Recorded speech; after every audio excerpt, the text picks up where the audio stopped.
All All right. right. It must be because I had my earphones in, and I think plugging it in did something. That might be why. Yeah. Okay. Yeah. All right. Let's get started now. All right, guys. Welcome back to our Speak Life channel, video number 2. Yes. All right. Yes. So, all right, Leah, what are we talking about today? So we're talking about family and what was the other part? Family and remind me. Family and What was that one word we were trying to think of? I know, right? Family and the breaking down of how society, how the culture and everything is breaking down the family. Yeah, that's what we were talking about. Okay. Yes. Yeah. So and there's so many good things to talk about. We might have to do 2 videos. yeah, I have a feeling.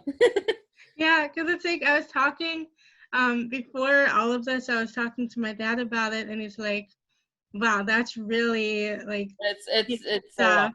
And a lot, and just him giving me some tips, and well, I've got this down to talk about, and so. So why don't we for this video? Why don't we do our family issues, and then the next one we'll do the political stuff. Awesome. Yeah. Okay. All right. So I think let's see. In my notes. Let's see. All right. So I guess family, what is family, and that's beginning with marriage and stuff. Yeah.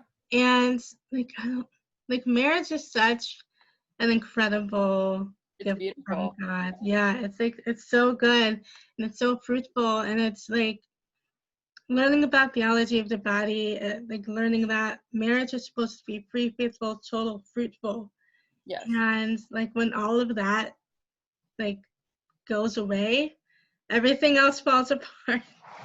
Everything. And I mean people using each other, and the fear of commitment, Right. and it not being total, it not being completely you giving yourself completely and totally as a gift to each other, and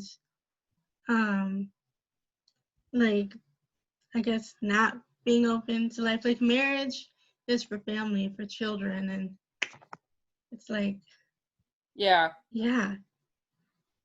and it's yeah. And when you take those away, everything. It's a very beautiful thing, but you don't want to ruin it, Right. And I think society and culture today is all about, do whatever you want, and it's it's your life, it's whatever. Right. It's it's your life, do whatever you want, and just put God on the side. And the whole thing with abortion, even, and how that's tearing people apart, and how a woman's femininity and a man's masculinity is being so under attack of how how a woman should be, how a woman should dress, how a woman should speak, and what she can do with her own body, and even an abortion being well, it's your body, do whatever. Right. But that's also God's child that you're taking away. Right. It's his child too, and it's it's not just, and it's a human being, and has inherent dignity and value and worth, and it's not just that child that's being killed, but a whole lot of other generations. That's somebody's sister, brother, daughter, exactly, future mother or dad or something. I feel we just think about ourselves a lot and not the consequences, or that sin has consequences. Right. Living in a world that doesn't have consequences, or that doesn't have a conscience. I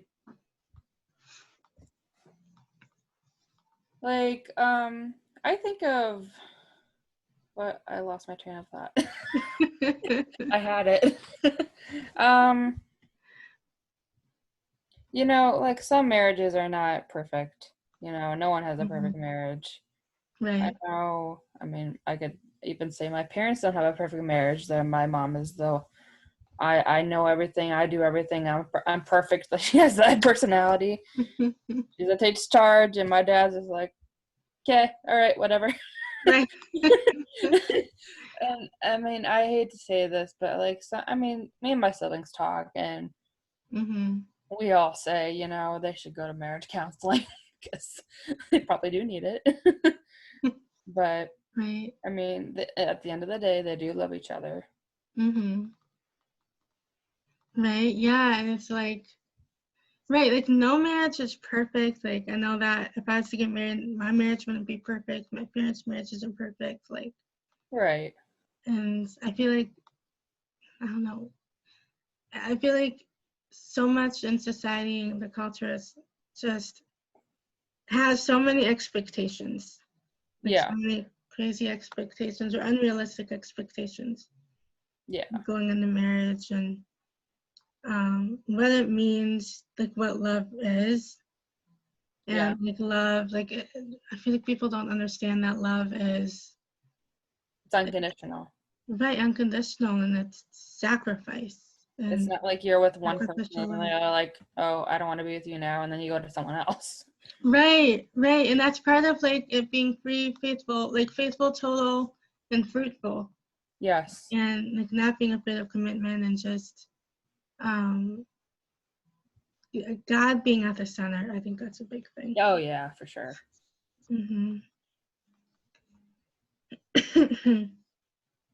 um let's see, there's so many things we can talk about. I know, like, even in any relationship, like with my boyfriend, like, oh, we have plenty of arguments. I can attest to that. Right. Oh my gosh.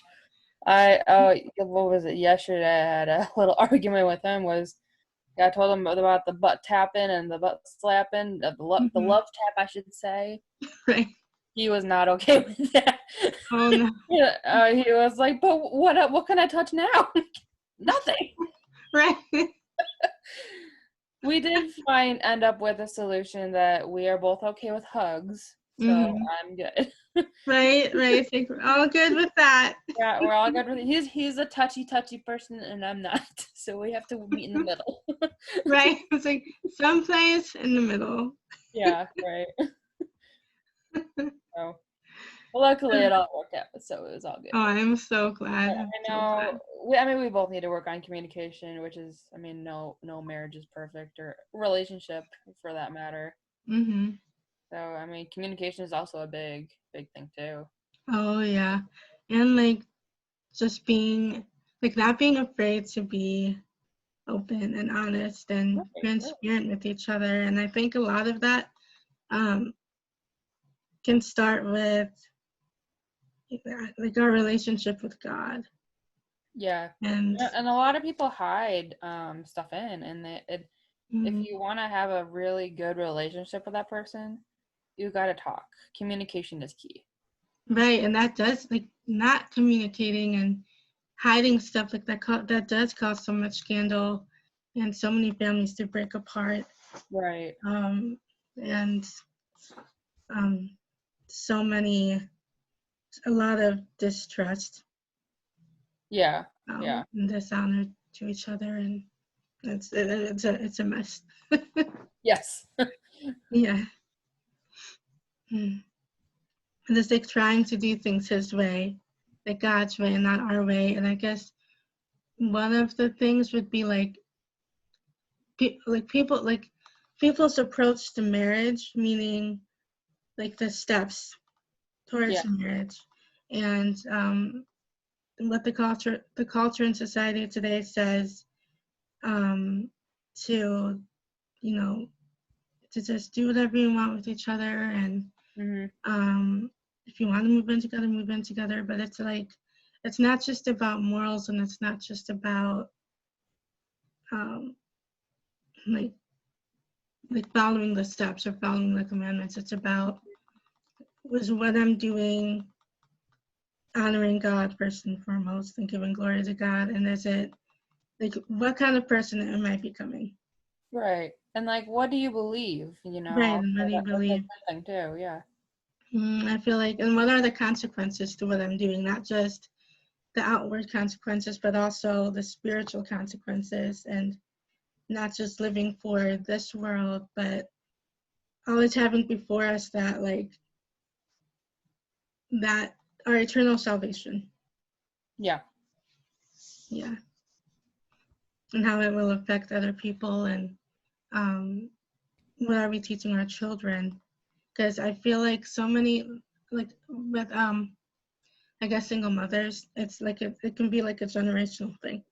Right. And it's what's taught, it's what's shown, it's what's taught as this is okay, and just do I whatever you hate want. to say that they're not being good examples, but you gotta set a good example to your child. Right. And I feel like keeping the family together is also about it's setting a good example, setting that example of what is right, what is true, what is moral. Yeah. What is pleasing to God. Yes. And just doing things His way, and with the whole one of the things that I personally struggled with, discerning the vocation of marriage, would be we're gonna get really personal here, but it's all girls here. Right. Would be with me. So 3 years ago, I was diagnosed with an illness called endometriosis. I don't know if y'all heard about it, but it's an illness that a lot of times causes it causes miscarriages, and it causes infertility. That's a big one, is infertility. And so when God was placing the vocation of marriage on my heart, it's as much as I wanted to say yes to God, there was something inside of me that was so fearful because of the fact that I have an illness that could potentially get in the way of another human being, growth and everything. And it's and I kept telling God, Lord, I don't want to be open to having a family, and I don't want to be open to getting married or in the gift of procreation, knowing that I have what I have, and just not having trust in God. And so I think this went on for probably, until recently, this went on for 3, maybe 2.5 years. And so it was just me wrestling with God and trying to surrender to what He was placing in my heart, and to saying yes to life, even if I'm not married now, just saying yes to life now. I don't have to do it when I'm married, but just now, and being open to whatever He wants. And it's I feel like so many times we're trying to be our own gods and trying to have things in control. And I guess with my illness, when it comes to having kids, a lot of times women are told that since they're unable to naturally have children or to conceive, then to just do IVF, to just do IUI, all that stuff, which is so unnatural for the body. Yeah. And so, but that's what they're told, that's what they know, and it's as if we're not giving any other hope. And I'm it made me question, as a woman, being pro-life. Right. It made me question, knowing that I have endometriosis, knowing that I have an illness that could potentially, cause miscarriages and cause infertility. What is my pro-life view on that? And it made me question my belief, and asking myself, what I really do, what I do IVF, what I do IUI, trying to put everything in my own hands instead of the hands of God. Right. And,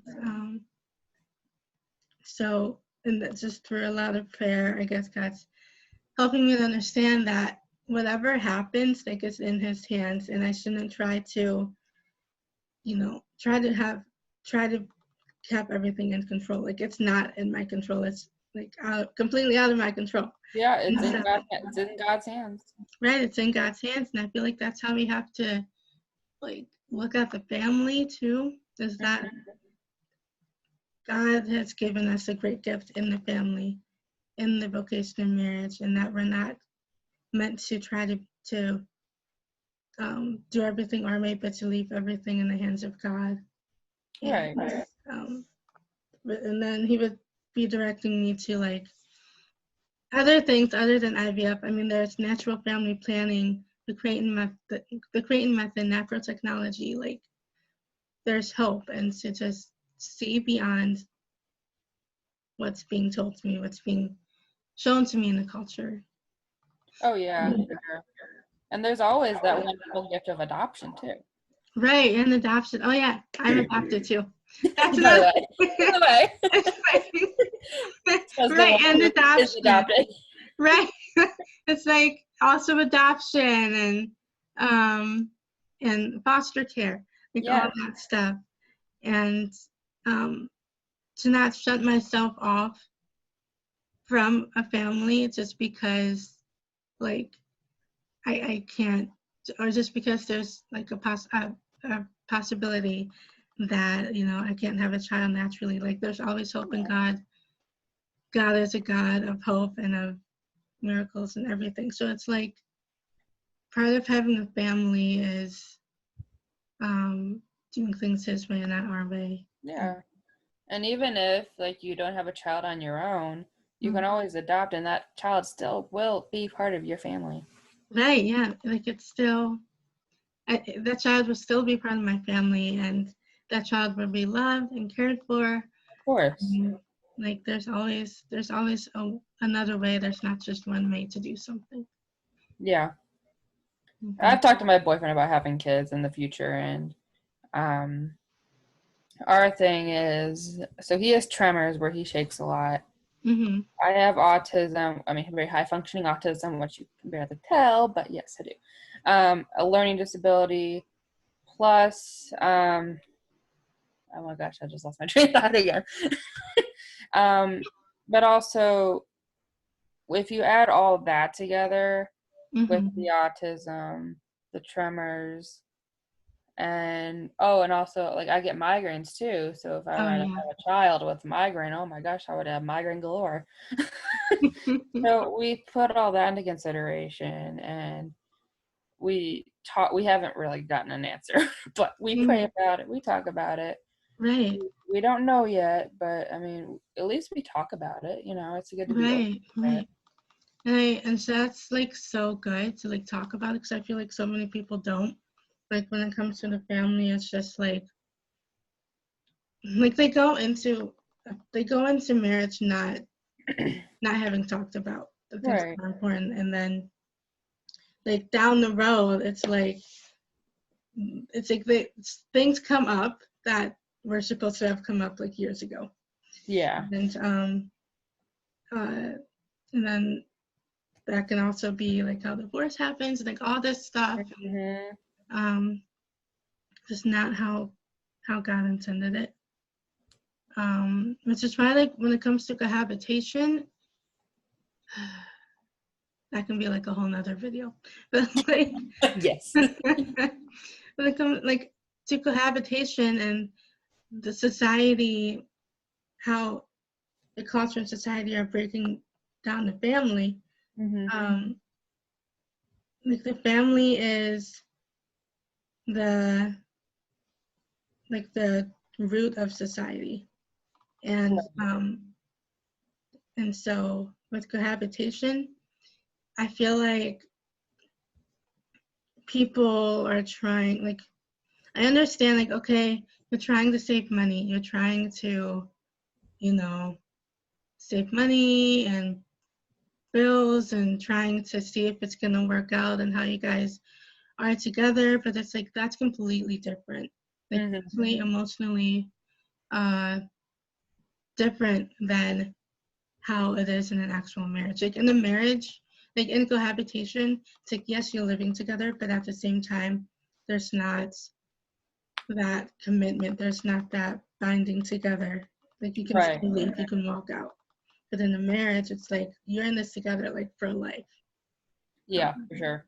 And you can't Once walk you're out. in, you can't get out. Right. It's like once you're in, you can't get out. And it's not, it might be free, but there's always a fear. Like there's always a fear there of commitment. There's always a fear um, of the other person leaving, or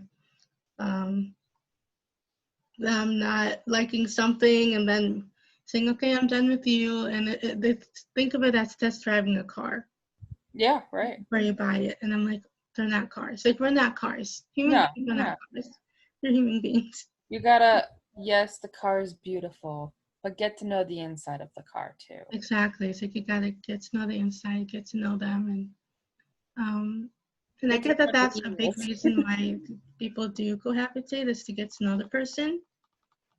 But there's so many, like, so people who have, like, when couples talk about like issues they have or stuff that they're trying to resolve before they get married, I'm like, yes, you are going to resolve some issues, but there's also issues that like aren't going to be resolved for every couple. Like, you're still going to have to deal with them in marriage, but you're dealing with them and overcoming them together.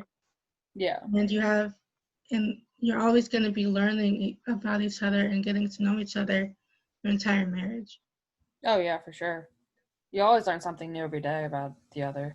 And it's completely different, like how they are just living together is completely different than how it is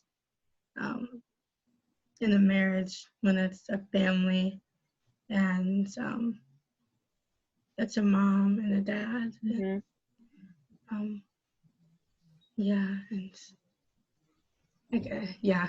It's just doing things God's way. Like, it's not like it's free because both are saying yes that we want to do this, but is it really faithful? Is it fruitful?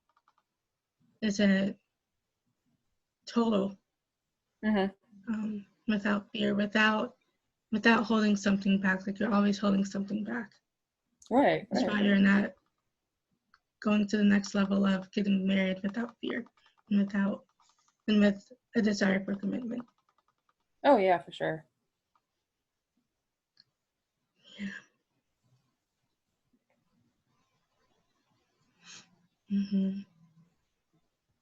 And in marriage, it's like you're able to see each other as a gift and not as like an object, or right. Not as not as an object, but as a gift to each other. Yeah, not just wanting each other just for sex. Just you want them because you truly love them. Yes, there's sex in marriage. Yes. But do you really love them? Right, like, are you willing to, then I guess that goes to the question of what love is. Are you willing to commit yourself forever? Like, forever, never holding back. And also, are you willing to truly sacrifice yourself? Yeah. And to have sacrificial love, and to be that image of Christ to each other. Yes. In the way that God intended it. And all we have to do is look at the cross or that, and that marriage isn't something that holds you down, but lifts you up and helps you to become holy and the saints that God wants you to be. And you're chasing God together and towards holiness. Yeah. Yeah. Like, I know, like, women also want to feel, like, respected. You know, that's a big thing. Right. And we could all put a whole video on Mary and respect and everything, too. Women are not objects. We are human beings, too. Right. We can't be just used for sex and then say goodbye because, you know, we got feelings.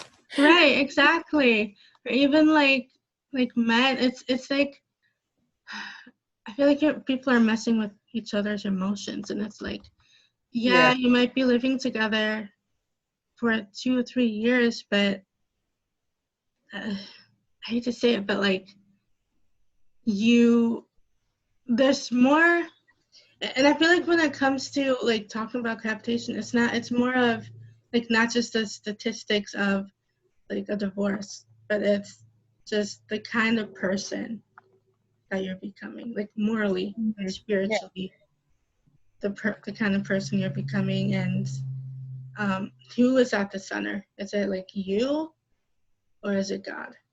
Right. His commandments and his And like standards. some girls tend to just jump into the relationship just because they want a boyfriend. Yeah. Or what any relationship. And I feel some girls they put God aside and put the boyfriend in God's spot. Oh, for sure. And that's unhealthy. Yeah, it's like and I feel like they're wanting, like, women turn to men so much for their approval, for attention, for their validation, but all of that comes from God. Yeah. Whenever like our identity is in Him, and we need to see ourselves. We need to love God first, and we need to allow ourselves to be loved by God first and foremost. That we need to allow God to have our hearts and our minds before anybody else can. Yeah. And like women, I see us as we're a colorful rainbow. Oh, We have so many emotions, and men are just black and white. They're like, yeah, I'll do this or whatever. Right. Oh my gosh. Right. Right. And it's like, with how society is towards the family, towards marriage, it's I understand that it's like they're saying live the American dream, and that can also be about like working and having an awesome job, and in the family, that a lot of the times the dad can work, or one or the other or both parents can work more than like being with their families. And I'm like, I understand that you want to put food on the table, you want to provide a good life for your family, but there's also a thing called being attentive to your family and present. Being part of the family. Right, being part of the family. I mean, in my own family, my dad. You can be the father, but you also got to actually be proactive in the family too. Exactly. Like my mom, she was a stay-at-home mom, raised 6 kids, and then my dad, he worked at NASA.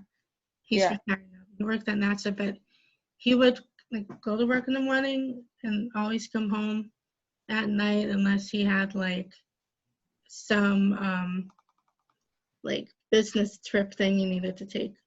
Right. But he would be there for dinner. He'd be there for like whenever we needed him. Pretty much, like he was present. He was there. Like not making work more important than your family, and especially not more important than God. Oh, of course, yeah. And so I feel like how society is, the culture is breaking down the family too, is distraction. Yeah, for sure. And distracting us from what really matters. Yeah. And yeah, it's what really matters. And I feel like with cohabitation, I keep coming back to cohabitation. It's like that like that's like so. Yeah, it's been on my heart lately to talk about. But I feel like when it comes to that, it's, yes, I know that they want the best for each other, and we want the best for them too, and we want them to succeed in their relationship, and we see how much they love each other, and that they desire to, that we, like, from the beginning of time, we are called to love, and made for love, and meant for love, and made by love, and that's what we're made for, and for true and authentic love. And we all desire that in so many ways. But we need to ask ourselves a question when it comes to family, when it comes to marriage, when it comes to the ways that we approach marriage and family. It's like some of the questions that I've learned is like, have you agreed to be faithful to each other for life? And like how's it going? Like just how's it going? Because they can, on social media, people and their families can be so happy, but on the inside and behind, you don't see the little nicks and crannies and everything that goes on, right? And just the suffering that's behind that. And people only post what's the like. There's so many things that go on in the day, but people only post the good things in the day, not the bad, not the kids screaming or yelling or having a tantrum or whatever, unless they really want attention. Exactly. And then some of the other questions are like, let's see, I have them here. Like, have you both publicly declared the depth of your love and commitment to each other? Like in a marriage, when you get married, that's what you do. It's public. Yeah. And part of it, how society breaks down the marriage and the family, is things being secret. And in all honesty, when you marry someone, you're not just marrying them, you're marrying their family too. Right, their family and their friends get to know you, and it's not like you feel, it's like you get married and your love and commitment to them is public. Yeah, everyone knows. Right, but with cohabitation, it's like a lot of the times it's hidden, or people don't want to talk about it because they feel somewhat embarrassed or ashamed. I don't know, but there's a reason for it. Right. And it's not totally public. And like, what kind of person are you becoming or being in preparation for your marriage? Yeah. Right. I feel like there's so much more. Right. Like society breaks down. I feel like a lot of ways is how much, there's three things, like how much, and like I want to know your views on it too, like how much the ways that society and the culture are not breaking down, but are attacking the masculinity of men, the femininity of women, and motherhood. Yes. Sure. I feel like a big way that they're attacking femininity is teaching young girls to dress a certain way, and that their body, like to just flaunt yourself really, and to not to talk about, I guess, modesty. Oh, modesty is a big one, yeah. It's not that they're showing, like St. John Paul II said, it's not that they're showing, that we're showing too little. I mean, it's not that we're showing too much of ourselves when we dress immodestly or act immodestly, but it's that we're showing too little of ourselves. Yeah. Like you don't need to show off your body just to get a guy. They need to know you for you. Right. And to see them as like children of God, and that we are made in God's image and likeness, meant to be treated with dignity and respect. Yeah. But it's hard it's hard for others to respect us when we don't even love or respect ourselves. Right. Like what I've learned is that, yes, we can be like have all these likes on Facebook and everything, but it's like if I don't wake up in the morning every day loving and liking myself, then nothing else matters. Like as long as I wake up and love myself, everybody else just likes is extra. I mean, as long you gotta be happy with yourself first. Yeah. You gotta be happy, feel confident, and if that's all you need, hey, that's good. That's good. Right. Exactly. I feel like it's the same for men, like men being told that in order to be a man, they need to I don't know, dress a certain way, or act a certain way. Or have like a particular job, or stuff like that. And I guess a lot of the times it's like pretty lies being told to us so much. Yeah, for sure. And then of us men and women comparing ourselves to other men and women and saying, like, if I do this, then I'll be loved. If I do this, then I'll be loved. If I do this, then I'll be loved and liked and wanted, and then I'll be a man. But it's like, what does it truly mean to be a man? What does it truly mean to be a woman? Right. And a man, like, all we have to do is look at the cross. Like, men just need to look to the cross and see a man is somebody who is willing to lay down their life for their beloved. Like, a man is somebody who's willing to sacrifice and give up themselves and not take. Yeah, for sure. An imitation of Christ. And like a woman, like Mary is such a good example for like every woman. And like her femininity and how she saw herself in the eyes of God. Yeah, for sure. And how like her purity and her like her openness her gentleness and being strong in the Lord, being like not wanting to seek approval or attention from other people. She already has that in God, and that's part of being like a strong woman in God. Like society distracts us from being strong women in God and just being women of the world. Right.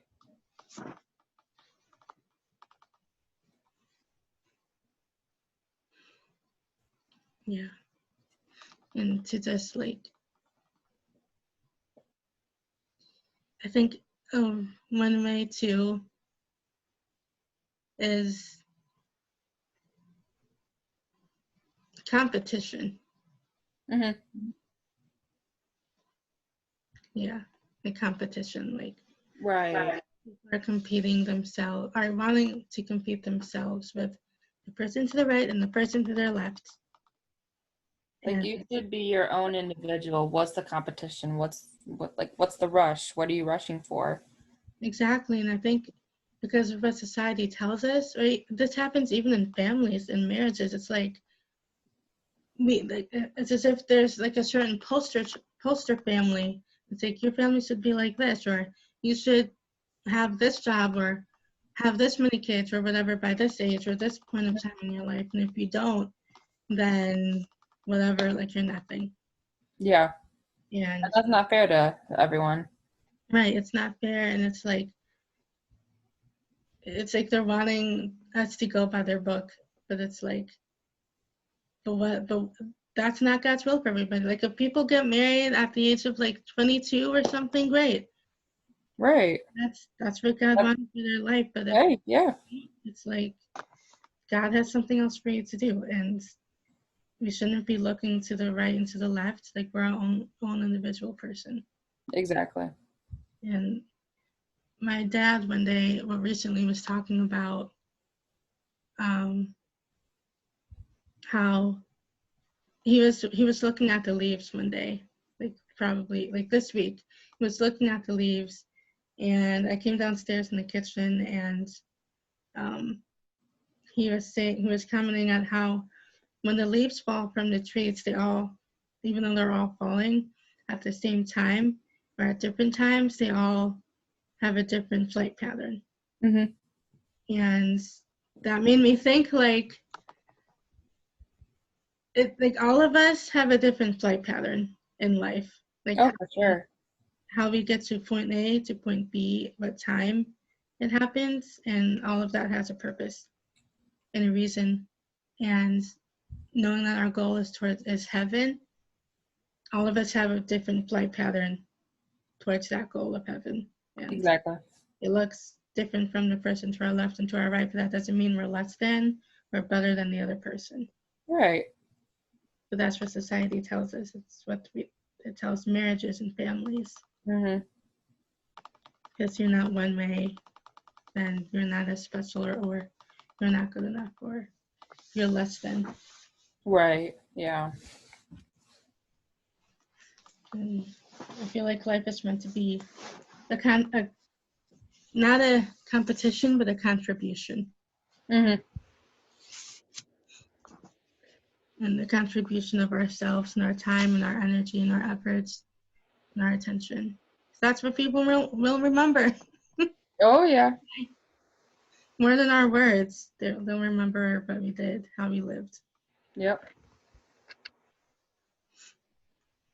Mm-hmm. And to not be afraid to be the color outside of the lines of society. Yeah, for sure. Which is hard because of our ego and society is so judgy, for sure. right. They're all judgy. I know if society like just stops judging for 1 second, okay? Yeah. Life would be It's great. so judgmental. Like, what the heck? I know, like what the heck? Like, like what the heck? Like, people need to just stop judging. They need to just like live their life, and at the end of the day,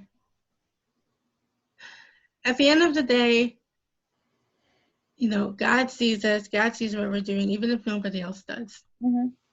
And that's what's important. And we shouldn't be comparing ourselves to each other. What we should be comparing ourselves to is ourselves.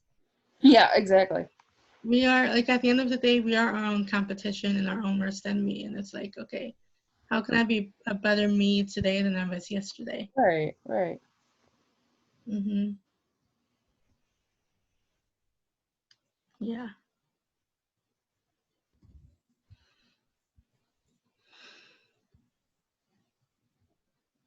And like everybody's different. Every family is different. God designed. We're all unique individuals. Right.